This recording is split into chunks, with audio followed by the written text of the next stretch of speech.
Hola, buenas tardes. En primer lugar, quiero agradecer vuestro interés en el tema que nos ocupa esta tarde, Juan Salvador Gaviota, Enseñanzas para el alma.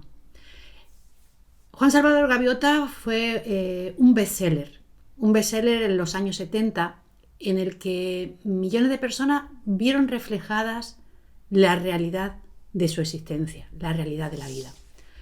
Son muchos los libros que leemos a lo largo de la vida y hay algunos que especialmente nos hacen reflexionar y replantearnos muchas circunstancias. Nos dan respuestas a muchas preguntas y hay un antes y un después de su lectura.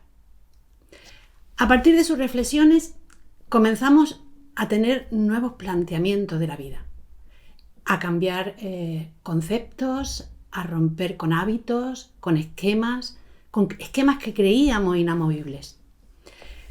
Y Juan Salvador Gaviota es una fábula o novela, para muchos también, que ha marcado a muchos adolescentes y jóvenes en los años 70. Es cuanto menos curioso el encontrarnos en cada década con un genial escritor que nos hace soñar con sus textos, que nos inspira valor, que nos motiva a dar nuestros primeros pasos para cumplir esos anhelados sueños, nuestros ideales, y preguntarnos ¿quién soy? ¿De dónde vengo? ¿Hacia dónde voy? Estas y muchas preguntas más, nos las plantea Juan Salvador Gaviota. Este libro fábula o novela, a través de una increíble metáfora que nos plantea las eternas interrogantes, esas que todas nos hacemos acerca de la existencia. Bien, su autor, Richard Bach, nació el 23 de junio de 1936, es estadounidense y se hizo famoso como escritor gracias a esta novela. Fue piloto de aviación como de profesión, aún sigue ejerciendo y es la vocación por la cual se siente orgulloso y a la que está íntimamente unido. Así como va a ser su inspiración en los próximos libros que después escribe y también va a ser el tema del que trate en muchos artículos y revistas. Su vida gira en general en torno a la aviación.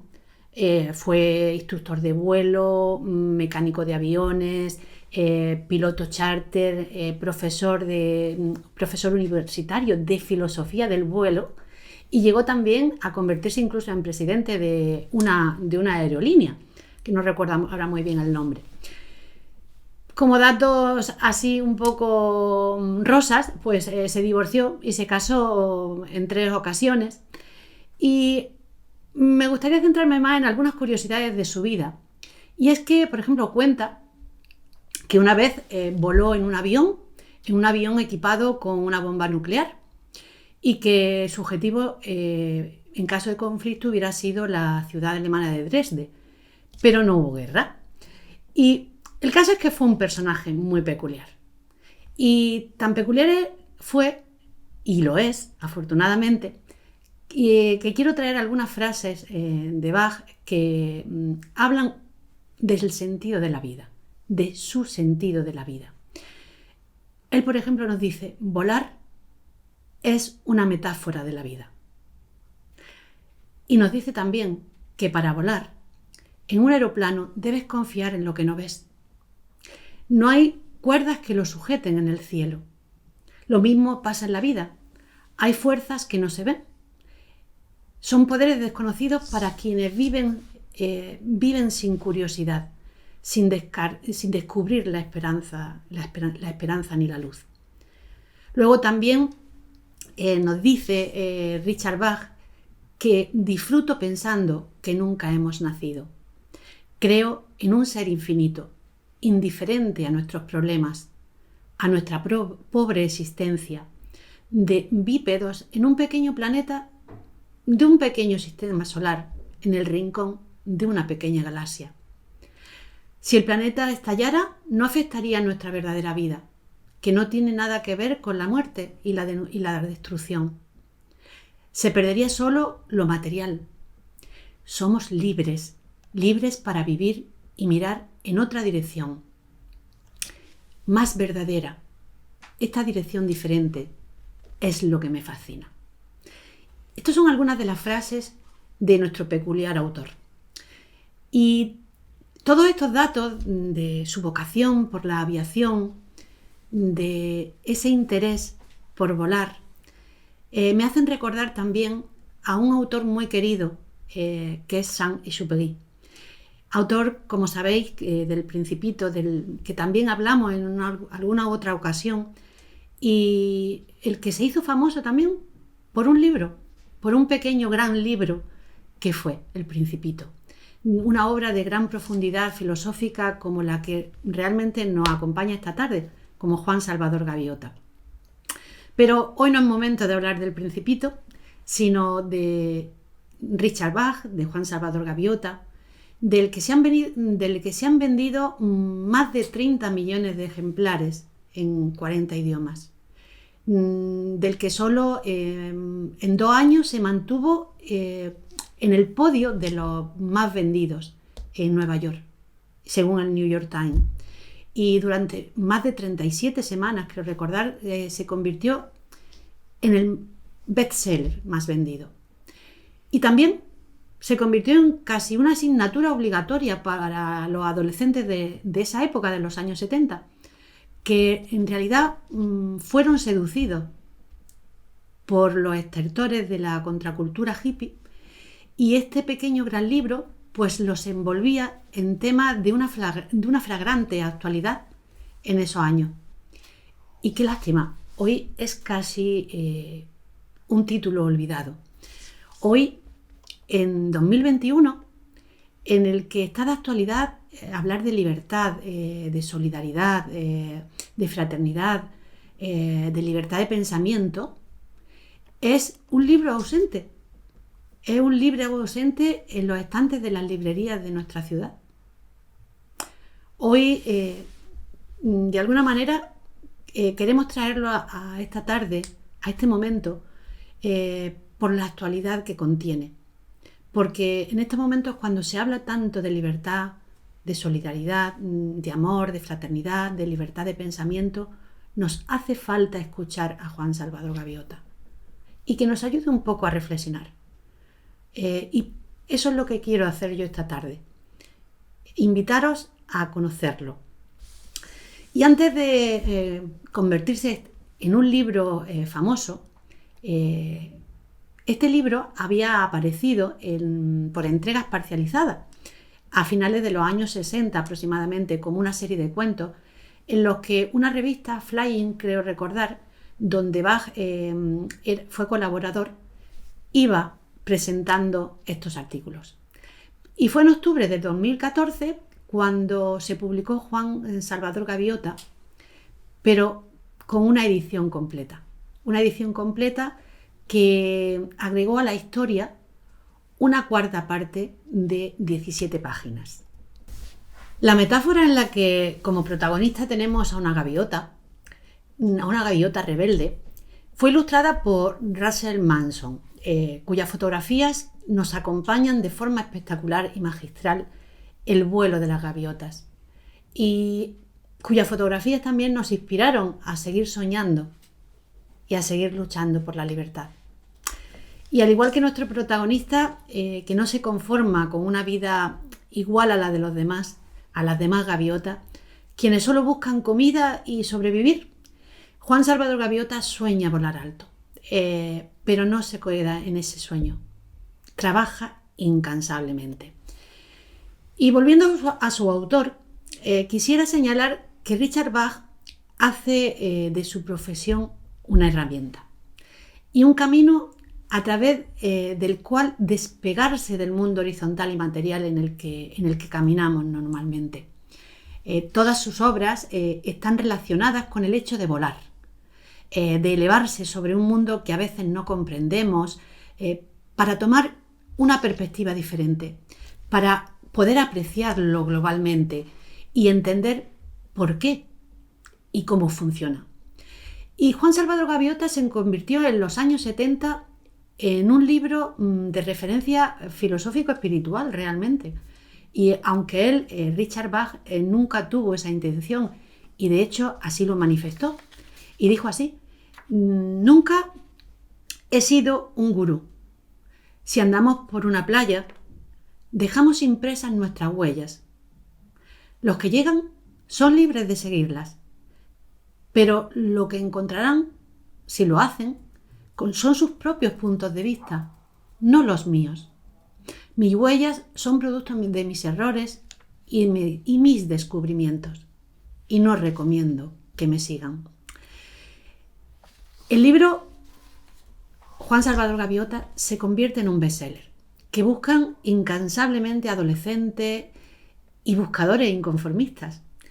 En 1974 la editorial Pomaire publicó en Argentina la versión en español, que se vendió rápidamente. Como dice en una entrevista que encontré buceando sobre el autor y sobre el libro, se vendió como pan caliente. Fue una novela, y es una novela llena de fuerza, una fuerza inspiradora. Una fuerza inspiradora que realmente nos hace tocar el cielo, que nos habla de que todo puede ser posible, y puede ser posible si estamos convencidos, que nos invita a la rebeldía. Nos invita a la rebeldía no sin causa, sino por causas justas. Y una causa justa es posible si realmente estamos convencidos, podemos conseguirlo. El autor, Bach, no era el primer libro que había publicado. El inicio de su carrera como escritor fue en 1963, con un libro sobre aviones, y después, del superéxito de Juan Salvador Gaviota, en 1970, publica otras novelas. Publica novelas también muy conocidas y en las que podemos encontrar en todas un hilo conductor, en todas ellas. Pues, por ejemplo, Ilusiones, quiero recordar que en 1977, en ningún lugar está, quiero recordar ese otro título, en el 79 aproximadamente, El puente hacia el infinito, en el 84, y varios más como, Vuela conmigo, Ajeno a la tierra, Nada es azar, y algunos más que me dejo en el tintero. Lo que sí quiero señalar es que todas estas obras tienen un mismo trasfondo filosófico: la conquista de los sueños, el convencimiento, la libertad, el perfeccionamiento, el amor. Un gran mensaje que transmite en todas sus obras. Y bien, después de hablar del autor, de Bach, de este peculiar personaje, de este peculiar escritor, que me encantaría conocer personalmente, nos vamos a zambullir en el mensaje de este libro que conmovió a las almas idealistas de los años 70 y que hoy, tristemente, como hemos comentado antes, no está de moda. Tanto es así que buscando en muchas librerías ya no lo tienen. Buscando en muchas librerías la nueva edición que salió en 2014, ni saben de ella, ni saben de su existencia. Bueno, y salió ese capítulo nuevo y muchos de nosotros que lo leímos en los años 80, pues quizás no lo conocemos, ¿no? O no lo conocíamos. Y no tienen ni un solo ejemplar. Y por supuesto no conocen esa edición. Extraño, ¿no? ¿No os parece? Pero bueno, lo encontré. Mi búsqueda en San Google fue positiva y lo encontré con ese capítulo inédito, y en 24 horas lo tenía en mis manos. Que por cierto lo tengo por aquí, y la última edición, en edición de bolsillo si la queréis también. Entonces, imagino que todos los que me escucháis habéis leído el libro. Hace unos años era un libro de lectura casi obligada en el instituto. Y hoy, como no estoy segura de ello, pienso que no, porque no está ni en la librería. Si estoy equivocada, pues que alguien realmente me lo diga, porque me encantaría estar equivocada. Pero el no encontrarlo en los estantes de nuestra entrañable librería me indica que es un libro considerado pasado de moda o de otro tiempo, ¿no? Aunque en otros tiempos este libro era utilizado para hacer comentarios de texto y ejemplificar los diferentes métodos de exposiciones literarias. Y según el profesor que tuviéramos, pues es como la materia de filosofía, ¿no? Pues nos invitaba a analizar el mensaje, sus simbolismos, sus personajes y reflexionar, diríamos, filosóficamente. El mensaje que nos transmite Richard Bach en esta maravillosa obra es un mensaje, podemos decir, atemporal. Es un mensaje de emoción continua que embarga nuestro corazón porque es común en todos los individuos, en todos los ciudadanos. Son circunstancias que se repiten una y otra vez en la sociedad en que vivimos y que venimos arrastrando desde hace cientos y cientos de años, si no miles, pues nos vamos a encontrar que en su lectura se reiteran situaciones humanas, tanto en lo individual como en lo colectivo, que vemos reflejadas en mitos, en la historia, en el vivir cotidiano de cada uno de nosotros. En la primera parte nos encontramos a una gaviota inconformista, a una gaviota que como idea fundamental nos plantea ¿qué soy? Una gaviota que como su bandada solo necesitaba comer y volar buscando comida y descansar en los acantilados, no era feliz. Y ella quería ser algo más. Quería ser una gaviota que aprendiera a volar alto y dejar el vuelo horizontal y rasante que simplemente hacían sus compañeras para sobrevivir. Quería convertirse en algo más y saber quién soy. Juan Salvador Gaviota, por si alguno de ustedes no lo conocen, es el protagonista de este tratado humano. Y como veremos, nos vamos a ver reflejados en muchas ocasiones. Su ilusión es volar cada vez más alto y se ejercita a escondidas. No le importa aprender a pescar y es más, incluso esta acción le resulta aburrida y una vez pesca una anchoa, captura una anchoa y la suelta porque no le interesa. Cuando nuestro protagonista comienza a realizar sus primeras acrobacias, a diferencia del resto de la bandada, que solo piensa en comer y en sobrevivir, tropieza con algo que todos hemos tropezado alguna vez, con la incomprensión de sus compañeros y también de su familia. Él, una gaviota diferente, que no le importa la comida como al resto de sus compañeras, considera realmente importante en la vida volar, solo volar cada vez más alto. A él no le mueve el instinto de conservación de la vida, el instinto de supervivencia, le mueven los sueños, le mueve el crecer día a día, el mejorar, el llegar más alto en el cielo, planear para conocer los secretos del vuelo, los secretos del mundo, ver otros paisajes. Es una gaviota, Juan Salvador, a quien le resulta muy difícil ser como el resto de la bandada. Tropieza con como hemos dicho, el escollo de la incomprensión en seres muy cercanos. Y su madre le dice: ¿por qué, Juan? ¿Por qué? ¿Por qué te resulta tan difícil ser como el resto de la bandada? Y luego su padre incluso le dice: si quieres estudiar, estudia, pero estudia sobre la comida y cómo conseguirla. ¿Os resulta familiar? Seguro que lo hemos escuchado alguna vez o lo han escuchado alguna vez nuestros compañeros. ¿Cuántos de nosotros no nos hemos sentido alguna vez diferentes? ¿Cuántas veces no nos hemos sentido incompletos, insatisfechos con la vida y hemos emprendido una aventura personal a pesar de lo que piensen de nosotros? de que nos llamen locos, zumbados, raros, friki, tanta y tantos apelativos. Sí, Juan Salvador Gaviota solo piensa en volar. Todo lo demás le parece superfluo, está enamorado de la vida y de su pasión.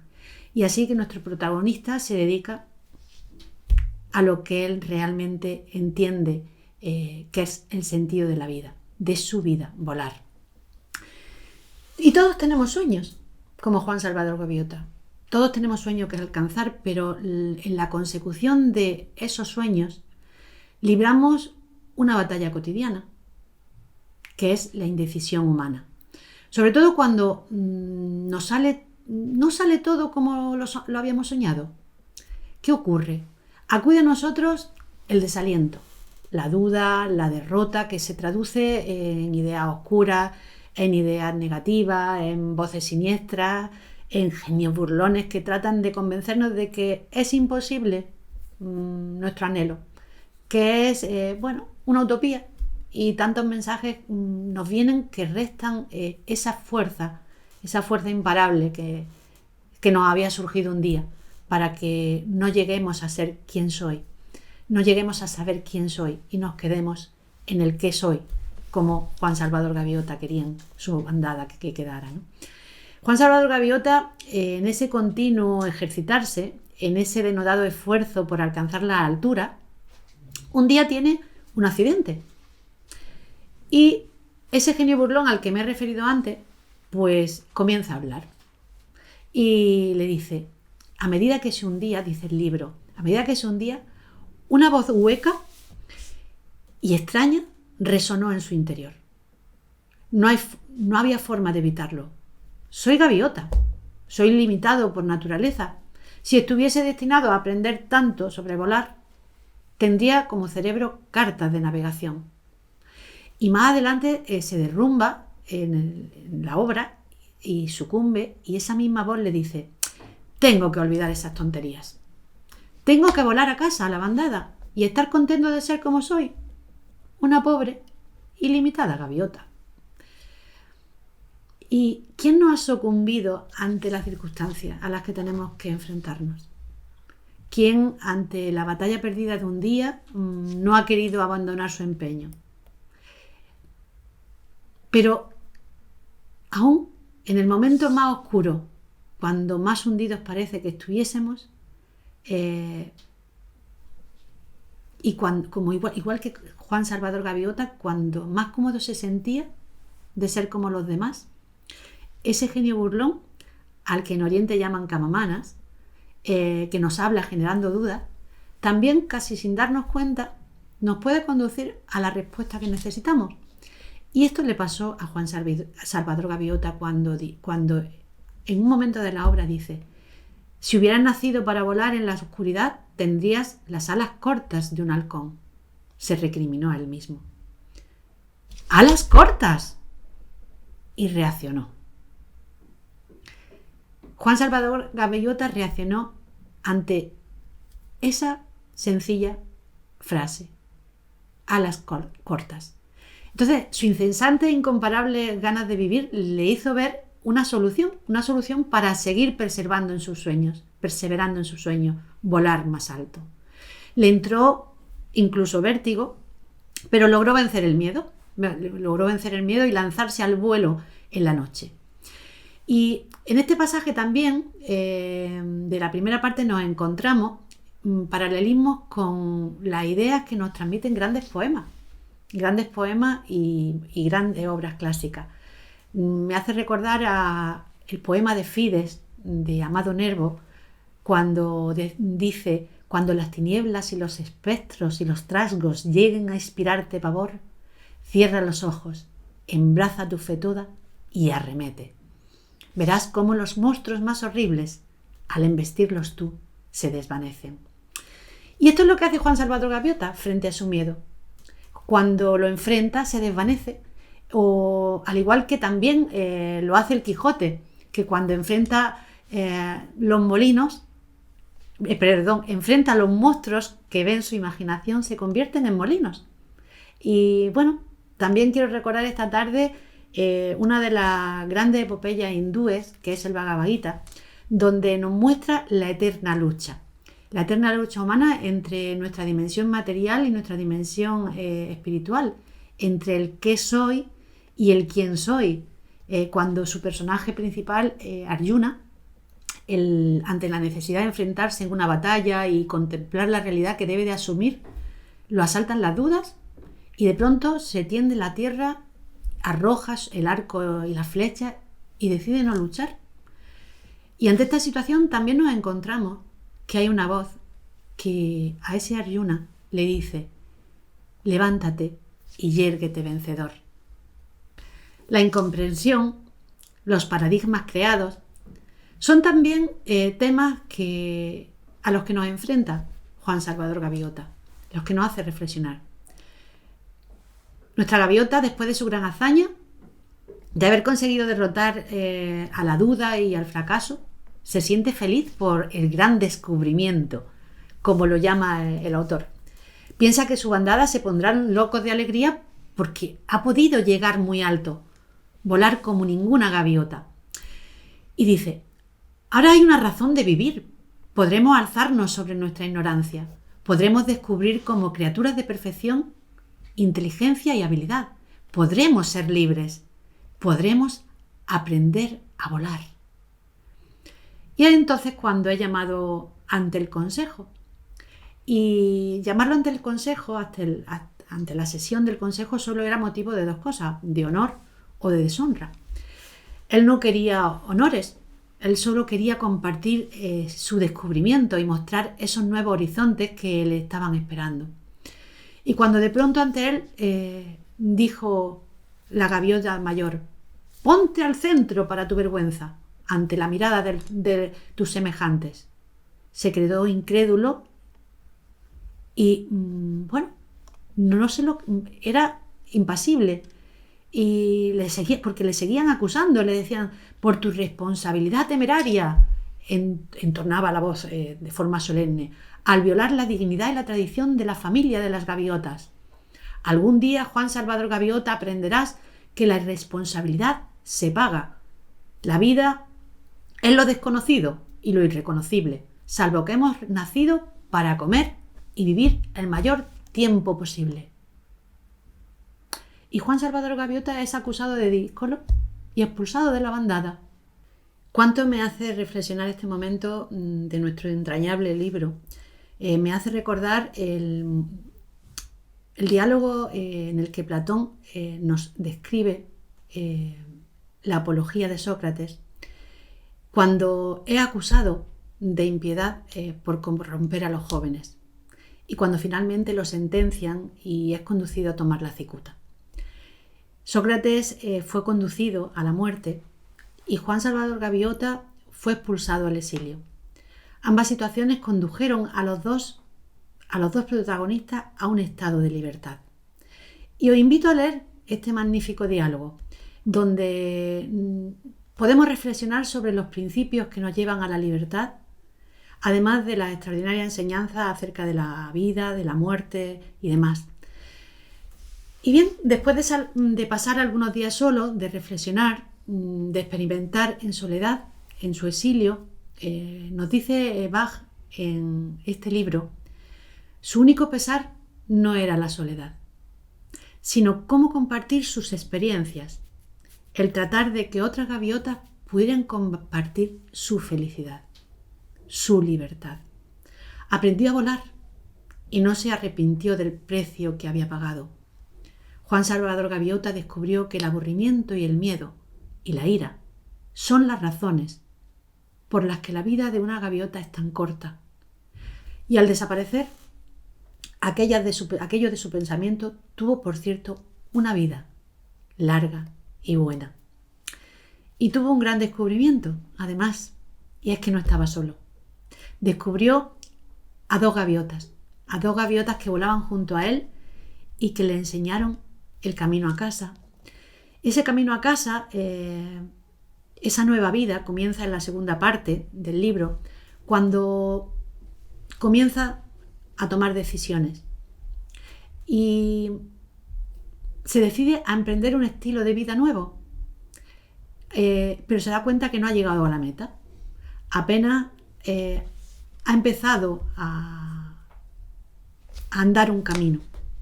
Y así que Juan Salvador Gaviotas se da cuenta que en el cielo, como dice el texto, que en el cielo al que había llegado había muchas cosas que aprender sobre el vuelo, como en la vida que había dejado, pero con una diferencia.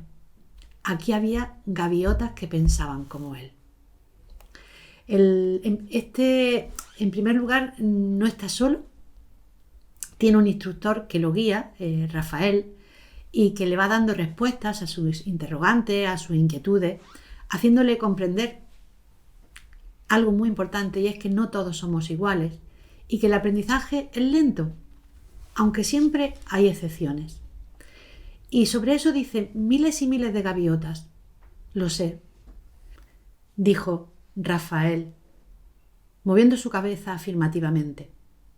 La única respuesta que puedo dar, Juan, es que tú eres una gaviota en 1.000.000. La mayoría de nosotros progresamos con mucha lentitud.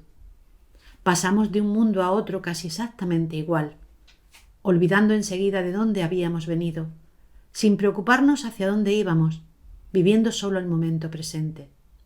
¿Tienes idea de cuántas vidas debíamos cruzar antes de que lográramos la primera idea de que hay más en la vida que comer, luchar o alcanzar poder en la bandada? 1.000 vidas, Juan, 10.000, y luego 100 vidas más hasta que empezamos a aprender que hay algo llamado perfección, y otras 100 para comprender que la meta de la vida es encontrar esa perfección y reflejarla. La misma norma se aplica ahora a nosotros, por supuesto. Elegimos nuestro mundo venidero mediante lo que hemos aprendido de este.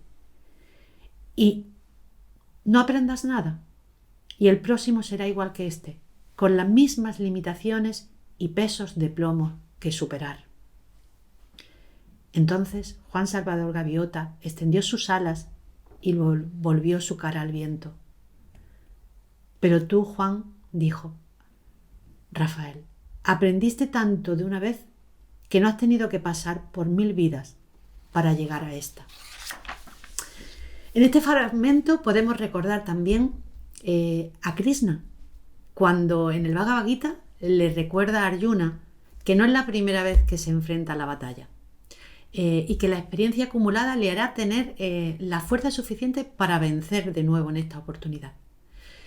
Podemos interpretar también que nos habla del lento proceso que tenemos de despertar y nos obliga a reflexionar sobre los procesos de la vida, sobre la natural progresión de la existencia, que cual día que despierta y vence a la oscuridad de la noche, lo hace de forma progresiva, sin violencia, sino con un cambio amable, un cambio gradual que nos permite adaptarnos a la luz y crecer. En esta segunda parte también nos habla de la juventud interior a través del personaje de Chiang, la gaviota mayor. Y dice así: en lugar de perder la fuerza con la edad, el mayor la había aumentado.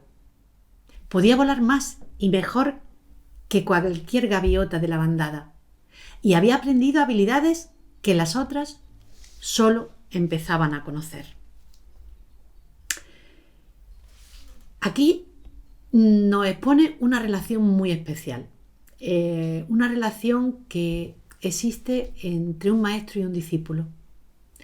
Relación que podemos ver también reflejada en muchos textos sagrados, en obras que hemos nombrado esta tarde como el Bhagavad Gita, cuando vemos la relación que tiene Arjuna con Krishna, por ejemplo, o la relación que tuvo Platón con su maestro, con Sócrates, o incluso Sancho con Don Quijote.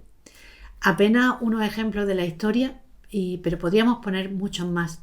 Todos estos ejemplos y otros muchos aprendieron de quienes consideraron sus maestros, de quienes consideraron que eran guías en la vida, ¿no? Y esto es algo que nos hace reflexionar, porque es imposible caminar en la vida sin una guía de conocimiento que nos oriente. Todos hemos necesitado a alguien que nos enseñe cuando éramos pequeños, ¿verdad? Nos enseñaban a leer, a escribir, a ir descubriendo la vida, a valorar lo verdaderamente importante, aunque luego nosotros fuimos libres de seguirlo, ¿o no?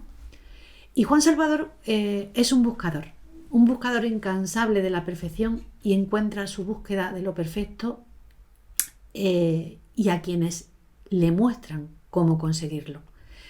Nos encontramos hoy en una sociedad individualista y autosuficiente, donde pretendemos ser autónomos de todo y donde quizás estos conceptos de guía, de maestro, no entran en nuestros esquemas. Pero yo lanzo algunas preguntas. ¿Es posible saber de todo? ¿Podemos ser especialistas y profesionales de cualquier disciplina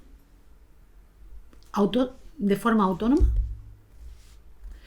Y aunque lo fuésemos, aún necesitamos un periodo de aprendizaje.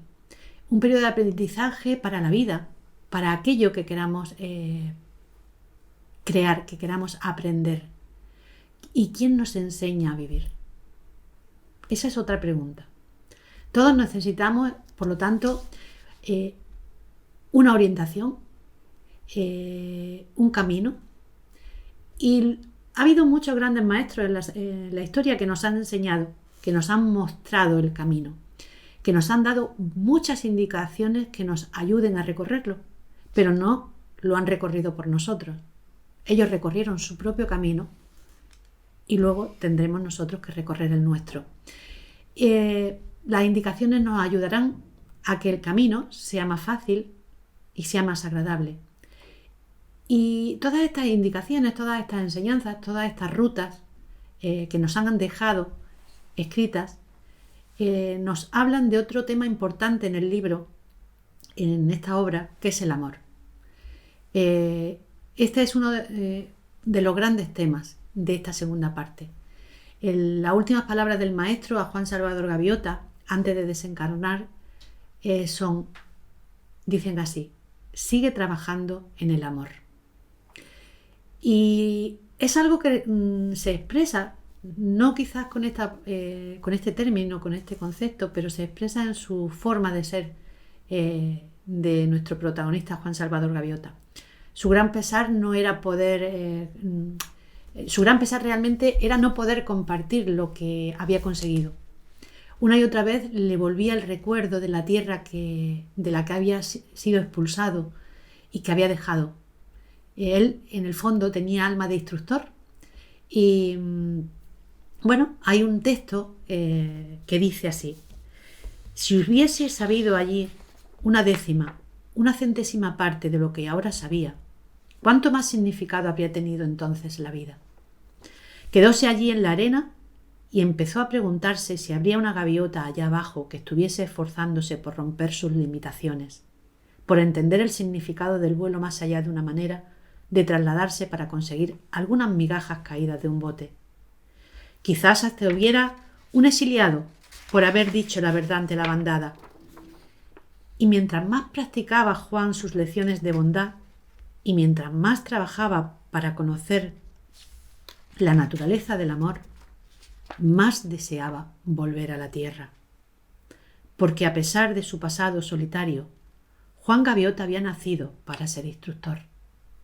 Y su manera de demostrar el amor era compartir algo de la verdad que había visto con alguna gaviota que estuviese pidiendo solo una oportunidad de ver la verdad por sí misma. Y llegamos a lo que ha sido la última parte del libro, la tercera, hasta el 2014. En esta última parte, hasta el 2014, nos trae un concepto que en Oriente podemos encontrarlo como recta acción, y que nuestro querido Richard Bach lo llama amor. Y es que el amor, en sus infinitas acepciones, nos habla de tantas expresiones humanas que desafortunadamente no tenemos términos para referirnos específicamente a ellas, y le llamamos a todas ellas amor. ¿Y qué es la recta acción?, nos podríamos preguntar. Pues según nos dicen en la India y nos explican, es la acción sin esperanza de fruto, acción por deber. Y aquí, en esta parte, Juan Salvador Gaviota nos enseña la felicidad que se obtiene, el amor que se siente cuando compartes lo que tienes, cuando realmente tu acción es por deber, como nos dicen en la India, cuando trabajamos por recta acción. También nos recuerda esta tercera parte, la caverna platónica, el personaje que rompe las cadenas. No sé si recordaréis este mito platónico, el de la caverna, todos lo hemos estudiado en filosofía, y cuando logra descubrir de dónde proceden las sombras, cuando logra escalar la caverna y conocer otras realidades. Y una vez habiendo alcanzado la libertad, vuelve al interior de la caverna para enseñar su descubrimiento. Y nuestro protagonista, Juan Salvador Gaviota, en un diálogo con su discípulo, le pregunta: ¿te acuerdas de lo que dijiste hace mucho tiempo acerca de amar lo suficiente a la bandada como para volver a ella y ayudarle a aprender? Claro, le contesta. No comprendo cómo te las arreglas para amar a una turba de pájaros que acaba de intentar matarte. Y podríamos hablar de la tercera parte, de otros muchos temas que nos inspira, pero quiero centrarme en la cuarta parte, en esa parte cuarta que casi nadie conoce y que es inédita para muchos de nosotros, que leímos el libro allá por los años 80. En esta cuarta parte fue añadida por Richard Bach después de sufrir un accidente en el cual casi pierde la vida. Y bueno, esta cuarta parte fue escrita presagiando el futuro o haciéndonos ver a través de ella que la historia se repite. Nos muestra cómo el paso del tiempo va difuminando el verdadero sentido de la historia, de las enseñanzas, de los mensajes dados por sabios, por maestros de la humanidad, o incluso se va difuminando nuestra propia existencia. Relata cómo vivimos en un eterno juego infantil, en un eterno juego infantil al que todos habremos jugado alguna vez, donde el mensaje inicial aportado se convierte, pues en un conjunto de frases ilógicas, palabras vacías y sin ningún mensaje objetivo, debido a que todo aquel que lo recibe y que lo transmite le pone su particular interpretación. Las explicaciones que se realizan se reflejan en la mayoría de las veces acercamiento a posiciones ideológicas personales para parecerse más al sabio al que se refieren, o son maquilladas con prejuicios, tendencias religiosas, tendencias políticas, y se van interpretando los mensajes a conveniencia del interlocutor y según quien tienes delante y según cómo interpretamos la vida o las circunstancias. Las ideas iniciales y finalidades no sirven, desgraciadamente. Sirven los interlocutores que las pronuncian y las interpretaciones que se realizan. Se inventan historias mágicas y fantásticas, se difunden y se crean ritos y supercherías que mantienen a los incautos e ignorantes bastante entretenidos, por cierto. Y se les atribuyen símbolos contrarios muchas veces a los mensajes iniciales, pero da igual. Si aquellos que los escuchan son ignorantes y no entienden. Y se inventan cánticos, oraciones, tornándose muchas veces los cánticos y oraciones un conjunto de dogmas que nadie entiende, pero que todos repiten. Y eso pasa igual. Esto pasa con Juan Salvador Gaviota en el libro. Juan Salvador Gaviota, 200 años después, ya no quedaba nada de él. No quedaba ninguna enseñanza de las que transmitió. Fueron reemplazadas por cánticos escuetos que hablaban de su condición de santo, pero no hablaba de volar. No hablaban de esa búsqueda de la perfección, esa búsqueda de la libertad. Como dice Bach en su libro, antes habían estado interesados en llevar a la práctica sus enseñanzas, en entrenar y en surcar veloces y libres el glorioso cielo. Y ahora evitan el trabajo duro, mientras se entretienen contándose unas a otras leyendas sobre Juan, como si fuese un ídolo popular, y ellas su club de admiradoras.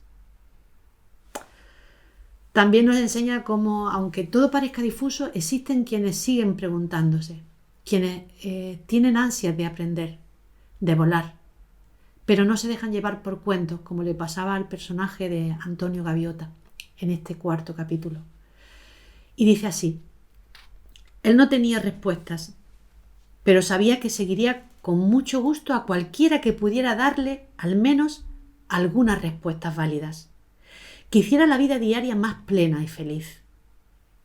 Hasta que encontrara a ese ave, la vida seguiría siendo gris y desolada, ilógica y sin sentido.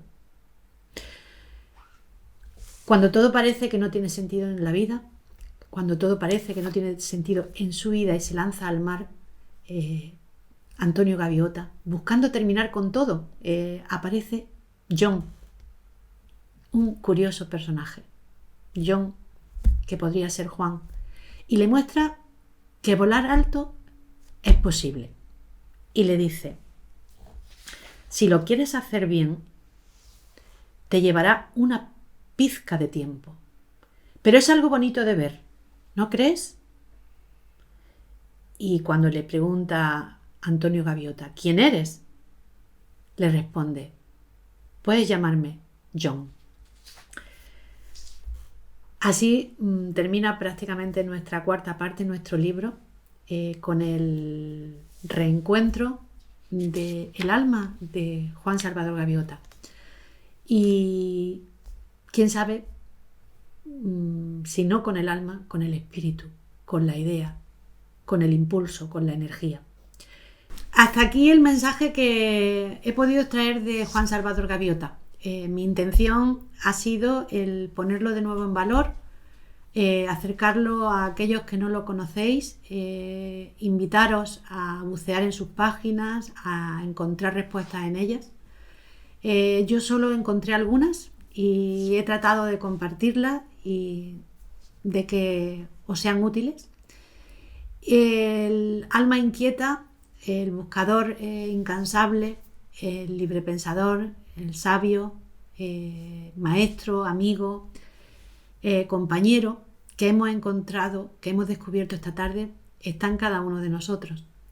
Solo tenemos que buscarlo, volando cada día más alto, dando un paso hacia los límites de la caverna, liberándonos de apegos, de prejuicios, de paradigmas caducos y sin sentido, buscando la excelencia, buscando ser mejores.